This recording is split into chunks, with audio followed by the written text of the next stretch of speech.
रणवीर जी, तो फिर हम ये रिश्ता मंजूर समझे आपकी तरफ से? हाँ बहन जी, हमारी तरफ से तो हाँ ही है। आपके परिवार में अपनी बेटी देना हमारे खुद के सौभाग्य की बात है। हमारी बेटी को अमन जैसा वर मिले और हमें अमन जैसा दामाद, इससे ज़्यादा सौभाग्य की बात और क्या हो सकती है एक पिता के लिए। अरे भाई साहब, ये बात कह के तो आप हमें शर्मिंदा कर रहे हैं। नहीं नहीं बहन जी, ये बिल्कुल सही कह रहे हैं। अंकल आंटी, मैं आप दोनों से वादा करता हूँ, मैं वंदना को हर वो खुशी दूंगा जिसकी वो हकदार है। आप उसकी तरफ से बिल्कुल निश्चित हो जाइए। बिल्कुल बेटा, ये तुम्हें कहने की ज़रूरत नहीं है, हमें तुम पे पूरा विश्वास है। बेटा अमन, वंदना हमारी इकलौती औलाद है। हमने उसकी हर ख्वाहिश पूरी की है। उसने जो मांगा है हमेशा उसको वही मिला है, इसलिए वो थोड़ी बिगड़ गई है। उसके इस नटखटपन को तुम अपनी समझदारी से संभालना बेटा। हाँ हाँ बिल्कुल आंटी, आप चिंता मत कीजिए। बहन जी, भाई साहब, आप बिल्कुल चिंता मत कीजिए। आपकी बेटी मैं अपनी बेटी बनाकर रखूंगी। ये मत समझिएगा कि उसे मैं अपनी बहू बनाकर लेके जा रही हूँ। वो भले ही अमन की बीवी हो, पर मेरे लिए वो हमेशा राधिका ही जैसी बेटी रहेगी। जी बहन जी, बिल्कुल, हमें आप पे पूरा भरोसा है। अच्छा तो भाई साहब, हम चलते हैं। शादी की भी बहुत सारी तैयारियां करनी है अभी। जी बिल्कुल, वैसे भी अब शादी में बहुत कम समय बच गया है। सरोज, हमने इन लोगों के लिए तो शादी के लिए हाँ कर दी है, पर तुम्हें क्या लगता है, वंदना अभी भी अपनी बात पर अड़ी रहेगी या अब हमारी बात मानकर शादी कर लेगी? देखिए, हमने आज तक उसको बहुत छूट दे दी है, जिसका नतीजा अब हमारे सामने है। अब और नहीं, अब उसकी कोई ज़रूरत नहीं है राय पूछने की। हम जो कहेंगे वो अब वही करेगी। पर फिर भी सरोज, हम उसे जबरदस्ती मंडप तक तो नहीं पहुंचा सकते ना। आप उसकी चिंता मत कीजिए, वो सब कुछ मैं संभाल लूंगी। हमें वंदना से इस बारे में बात करनी चाहिए। हाँ हाँ, उसकी शादी है, उसे तो बताना ही होगा। चलिए, बस अब बहुत हो गया। ये मेरी जिंदगी है और इसके फैसले भी मुझे ही लेने चाहिए। मैं माँ बाबा के कहने पर उस लड़के से कैसे शादी कर सकती हूँ जिस लड़के से मैं प्यार ही नहीं करती। माँ, बाबा, देखिए, अगर आप मुझसे उसी लड़के के रिश्ते के बारे में बात करने आए हैं तो मैं पहले ही कह देती हूँ, ना मैं उस लड़के से मिलना चाहती हूँ और ना ही कोई बात करना चाहती हूँ, क्योंकि मेरा अब भी वही जवाब है जो पहले था। मैं किसी भी ऐसे इंसान से शादी नहीं करना चाहती जिससे मैं प्यार नहीं करती हूँ। मैं शादी उसी से करूँगी जिससे मैं प्यार करती हूँ। वंदना, तुम्हें इतना दिमाग लगाने की कोई ज़रूरत नहीं है। हमने तुम्हारी ज़िंदगी का फैसला ले लिया है और हम तुम्हें ये बताने आए थे कि आज तुम्हारा रिश्ता हो गया है, इसलिए तुम अब तैयार रहना इस घर से विदा होने के लिए। माँ, बाबा, आखिर आप मेरे साथ ऐसा कैसे कर सकते हैं? मैं आपकी असली औलाद हूँ या नहीं? तुम हमारी असली ही औलाद थी, इसीलिए तो तुम्हें इतनी छूट दे रखी थी, पर तुमने हमारी छूट का कुछ गलत ही मतलब निकाल लिया। इसलिए अब हमने फैसला लिया है कि तुम्हें तुम्हारी जिंदगी के फैसले लेने का अब कोई हक नहीं है। पर मैं ये शादी नहीं करना चाहती। मैं आपको कितनी बार कहूँ, यदि ये शादी नहीं करना चाहती तो क्या फिर वापस उसी लफंगे के साथ भागने का प्लान है? माँ, आप उसे लफंगा कैसे कह सकती हैं? उसका नाम राकेश है और वो मुझसे सबसे ज्यादा प्यार करता है, आप लोगों से भी ज्यादा। बिल्कुल, हमसे ज्यादा प्यार तो करेगा ही। तुम्हें इस घर से भगा के जो ले गया था। माँ, हम दोनों मानते हैं कि हम दोनों का यूं घर से अचानक भाग जाना हमारी गलती थी। हमें अपनी गलती का एहसास है। अगर एहसास नहीं होता तो वापस घर क्यों आते?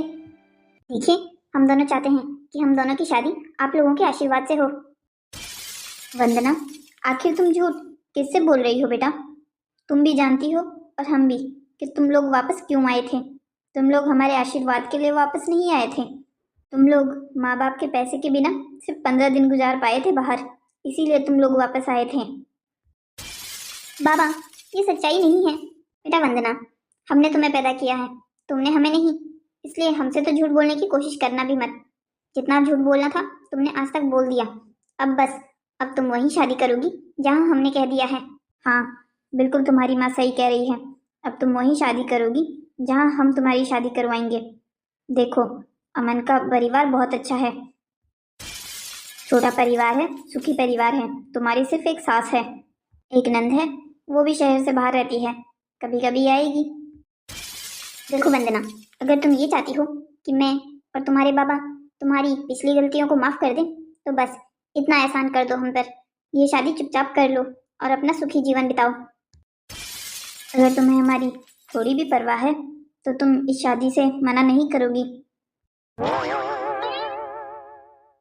हे भगवान, अब मैं क्या करूं? मैं राकेश को ये बात कैसे बताऊंगी कि मेरे घर वाले मेरी दूसरी शादी करवा रहे हैं? पर कुछ भी करके मुझे राकेश को ये सच्चाई तो बतानी ही होगी। आखिर उससे ये सच्चाई छुपी तो रह नहीं सकती। अब वही मुझे बताएगा कि आगे क्या करना है। मैं उसे कॉल करके मिलने को बुलाती हूँ। Hello hello Rakesh. हाँ वंदना, क्या बात है? तुम्हारे घर वाले फिर से तुम्हें परेशान तो नहीं कर रहे हैं ना? देखो, अगर तुम्हें तुम्हारे घर वाले परेशान कर रहे हैं तो हम एक बार फिर से भाग सकते हैं। इस बार मैंने पक्का जुगाड़ बिठाया है, इस बार हमें वापस आने की भी कोई जरूरत नहीं पड़ेगी। राकेश, मैं तुमसे मिलना चाहती हूँ, मुझे तुमसे एक जरूरी बात करनी है। क्या बात है? फोन पर ही बता दो। अरे नहीं, फोन पर नहीं बता सकती हूँ, इसीलिए तो तुम्हें मिलने का कह रही हूँ। तुम एक बार मुझसे मिल लो, फिर मैं तुम्हें सारी बात बता दूंगी। तो फिर ठीक है, शाम को तुम अपने छत पे आ जाना, मैं वहीं मिलता हूँ तुम्हें। छत पे? पर तुम छत पे कैसे आओगे? अरे, तुम उसकी चिंता क्यों कर रही हो? ऐसा तो है नहीं कि पहली बार आ रहा हूँ। तुम बस रात को 10 बजे छत पर आ जाना, मैं तुम्हें वहीं पर मिलता हूँ। अच्छा तो फिर ठीक है, तुम ध्यान से आना। हे भगवान, ये वंदना कहाँ रह गई? अभी तक तो इसे आ जाना चाहिए था। मैंने तो 10 बजे ही कहा था, 10 तो कब के बज चुके हैं। वंदना, कहाँ रह गई थी तुम? तुम्हें कुछ आइडिया भी है? मैं तुम्हारा कब से यहाँ इंतजार कर रहा हूँ। मैंने तुम्हें समय क्या दिया था? अरे बाबा, गुस्सा मत करो, मैं भी क्या करती, माँ बाबा सोए ही नहीं थे। अगर वह जागते रहते और मैं उनके सामने आ जाती तो वो पूछते नहीं मुझसे कि छत पर क्या करने जा रही हो, वो भी इतनी रात को। अच्छा ठीक है ठीक है, अब ये सब कुछ छोड़ो और मुझे ये बताओ, तुमने मुझे यहाँ इतनी रात को क्यों बुलाया है? और और वो क्या बात थी जो तुम्हें मुझे बतानी थी, जो तुम फोन में नहीं कर सकती थी? राकेश, अब मैं तुम्हें कैसे बताऊं कि एक बहुत बड़ी प्रॉब्लम हो गई है। अब तुम्हारा मेरा साथ रहना बहुत नामुमकिन सा होता हुआ दिख रहा है मुझे। क्या बात है, अचानक से तुम ऐसी मनुष्य बातें क्यों करने लग गई हो? कल तक तो तुम में बहुत हिम्मत थी, मेरे साथ भागने तक तो तैयार थी, तो फिर आज क्या हुआ है? तुम्हारे घर वालों ने फिर से तुम्हें कुछ कहा है क्या? देखो, अगर फिर से तुम्हारे घर वाले तुम्हें दूसरी शादी करने के लिए मजबूर कर रहे हैं तो फिर भाग चलते हैं। ऐसा नहीं हो सकता है, इस बार तो उन्होंने मुझ पर कड़ी पाबंदी लगा दी है। उन्होंने तो मेरे लिए लड़का भी ढूंढ लिया है, कोई अमीर सा लड़का ढूंढ के वो मेरी शादी करवाना चाहते हैं 2 दिनों में। क्या वो लड़का बहुत अमीर है? हाँ, माँ बाबा की बातें सुन के तो यही लग रहा था। तो फिर ठीक है, तुम ये शादी कर लो। तुम्हारा दिमाग तो खराब नहीं हो गया है?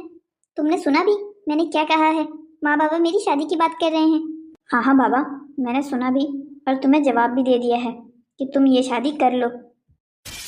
ताकि देखो, अगर तुम मजाक के मूड में हो तो मैं पहले ही बता देती हूँ कि मैं मजाक के मूड में बिल्कुल नहीं हूँ। अरे, तो मैंने कब कहा कि मैं मजाक कर रहा हूँ? मैं तो तुम्हें बस ये कह रहा हूँ, तुम्हें शादी कर लेनी चाहिए।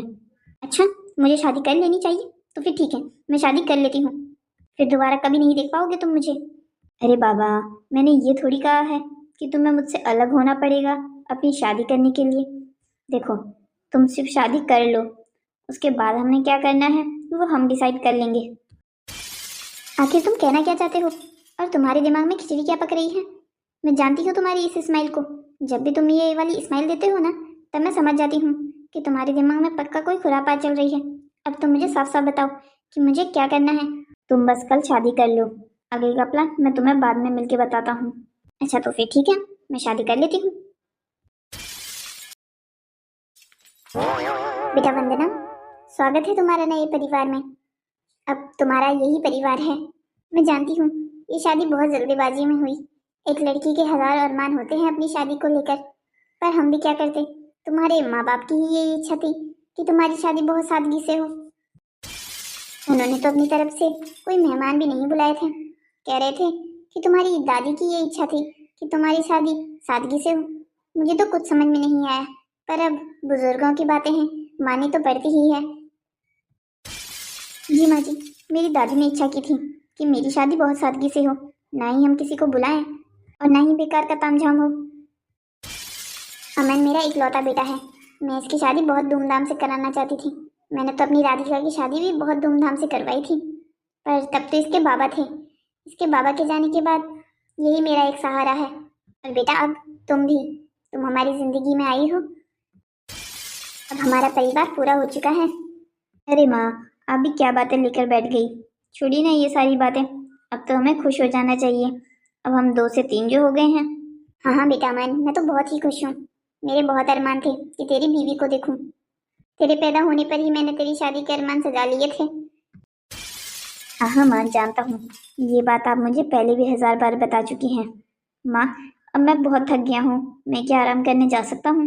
हाँ बेटा, क्यों नहीं, जाओ बहू को भी लेके जाओ, बहू भी थक गई होगी। अच्छा ठीक है माँ जी, आप भी आराम कीजिए।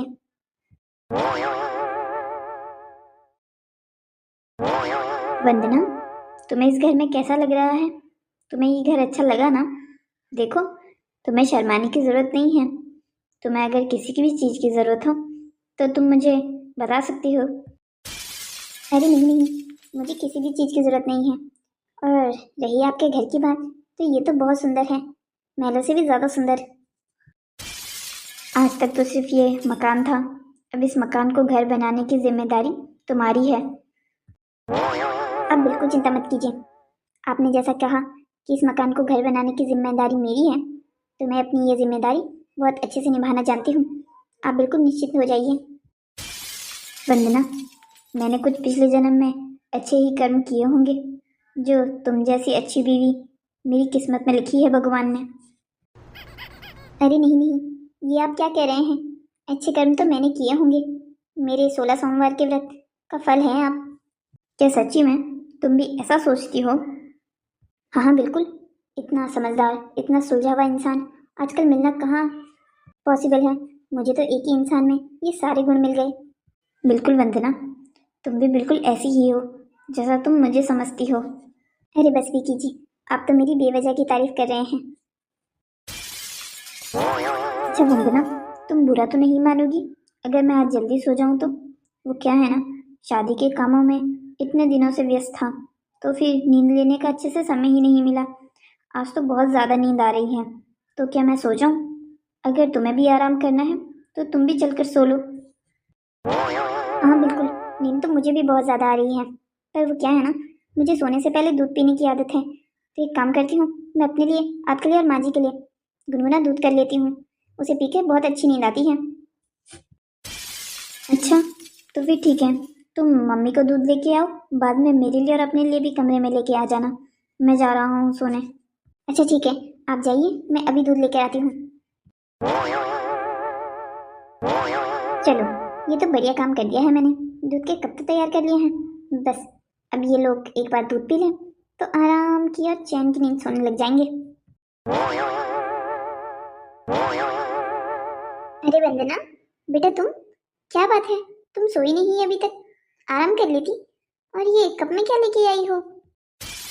वो माँ जी, मैं तो बस सोने ही जा रही थी, पर फिर मैंने सोचा कि क्यों ना सोने से पहले हम सब लोग एक एक कप दूध पी लें। वो क्या है ना, मायके में मैं सोने से पहले दूध पिया करती थी, इससे नींद बहुत अच्छी आती है। तो शादी में कामों में इतना हम सब तो थक गए हैं, तो मैंने सोचा क्यों ना एक एक कप आप लोगों को भी लिए बना दूँ। अरे वाह, ये तो तुमने बहुत अच्छा सोचा बेटा। मैं तो सुमन को बुलाने ही वाली थी कि हमारे लिए एक एक कप दूध गर्म कर दे, पर तुम्हें क्या जरूरत थी, सुमन कर देती ना। हाँ जी, सुमन भी शादी के कामों में कितना थक गई होगी, और वैसे भी अब आपकी बहू आ गई है ना, आपको अपना हर काम मुझसे कहना चाहिए, ना कि नौकरानियों से।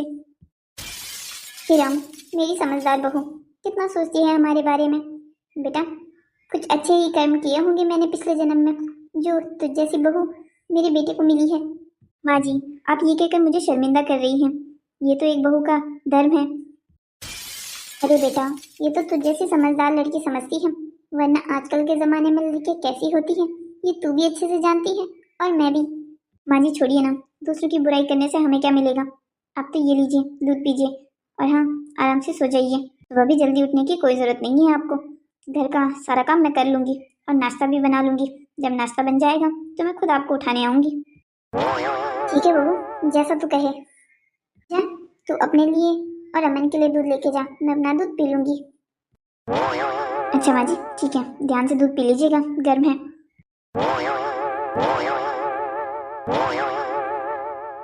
मैं तुम्हारा इंतजार कर रहा था, तुमने दूध गर्म करने में काफी समय लगा दिया। अरे नहीं, ऐसी बात नहीं है, दूध तो जल्दी ही गर्म हो गया था। वो क्या है ना, यहाँ आने से पहले मैं माँ जी के कमरे में उनको दूध देने गई थी, तो बस उनके साथ थोड़ी बातें करने में लग गई, तो वहीं समय लग गया। ओह अच्छा, ऐसी बात है, तभी मैं सोचूं वंदना कहाँ रह गई। लगता है माँ के साथ तुम्हारी बहुत अच्छी जमेगी, पहले ही दिन माँ तुम्हें पसंद करने लग गई है। भगवान करे ऐसा ही हो। मैं वो बाकी सास बहुओं जैसा रिश्ता नहीं बनाना चाहती माँ के साथ, जो हमेशा एक दूसरे की बुराई करते रहते हैं।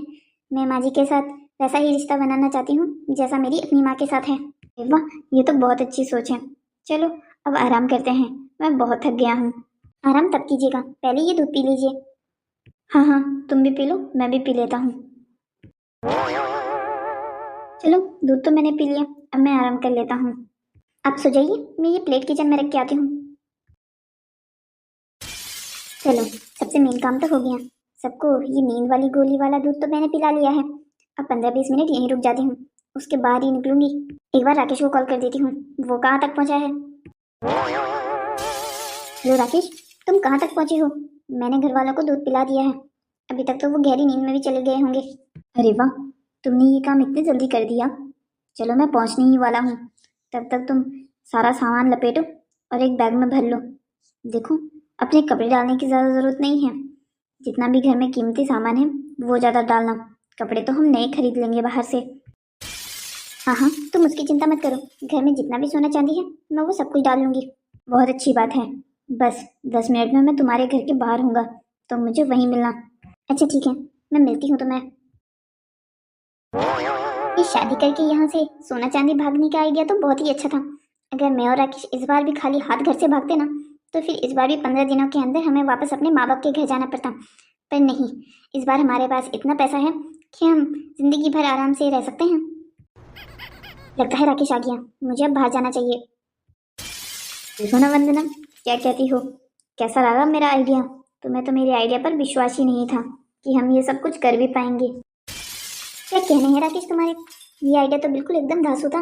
मुझे तो विश्वास ही नहीं हो रहा है कि हम सब कुछ उनका लूट के यहाँ एक साथ गाड़ी में बैठे हैं। वैसे ये गाड़ी किसकी है? अरे ये गाड़ी मेरे दोस्त की है। मैंने उसे कहा कि मैं तेरी भाभी लगाने जा रहा हूँ, तो उसने सामने से गाड़ी दे दी। ओह अच्छा, तुम बिल्कुल चिंता मत करो, अब हम यहाँ से जाते हुए एक गाड़ी भी खरीद लेंगे। अरे तुम गाड़ी लेने की सोच रही हो, मैं तो ये सोच रही हूँ कल सुबह उठने पर तुम्हारे ससुराल वालों का क्या हाल होगा। वो जब उठेंगे तो उनके घर में सारा कीमती सामान गायब हुआ होगा, उनके पैरों से तो जमीन भी खिसक जाएगी। अरे खिसकने दो उनके पैरों से जमीन, उनसे हमें क्या लेना देना है। वैसे भी अगर वो गिरेबान पकड़ेंगे भी तो मेरे माँ बाप का, और उनके लिए भी अच्छा ही है। उन्हें क्या जरूरत थी मेरी जबरदस्ती शादी करवाने की, अब भुगते खुद ही। एक बात तो कहनी पड़ेगी, हिम्मत तो तुम में भी बहुत है। पहले ही दिन अपने ससुराल वालों को लंबी नींद की छुट्टी दे गई तुम। अरे तुम साथ हो तो मैं तो किसी का खून भी कर सकती हूँ, ये तो फिर भी नींद पे भेजने वाली बात थी। तो मुझे भी तुमसे डर लगने लग गया है। चिंता मत करो, जब तक तुम कुछ गलत नहीं करते मेरे साथ, तब तक तुम्हें डरने की जरूरत नहीं है। हेलो दोस्तों, तो कैसी लगी आपको हमारी ये कहानी? वंदना तो अपने ससुराल वालों को धोखा देके और उन्हें लंबी नींद की गोली देकर अपने आशिक राकेश के साथ भाग गई है। पर अब उसके ससुराल वालों को क्या होगा? जब सुबह अमन और उर्मिला देवी उठेंगे तब उनका रिएक्शन क्या होगा कि उनकी नई नवेली बहू घर से कहाँ चली गई है। और जब वो देखेंगे कि बहू के साथ घर में जितने भी गहने थे वो सब गायब हैं, तब वो क्या करेंगे? क्या वो पुलिस स्टेशन जाकर बहू की शिकायत करवाएंगे या फिर चुपचाप अपने घर में ही बैठे रहेंगे? इस कहानी में आगे क्या होगा ये देखने के लिए आपको हमारे चैनल को सब्सक्राइब करना होगा। हम जल्दी आपके लिए इस कहानी का अगला भाग लेके आएंगे, तब तक के लिए बाय बाय।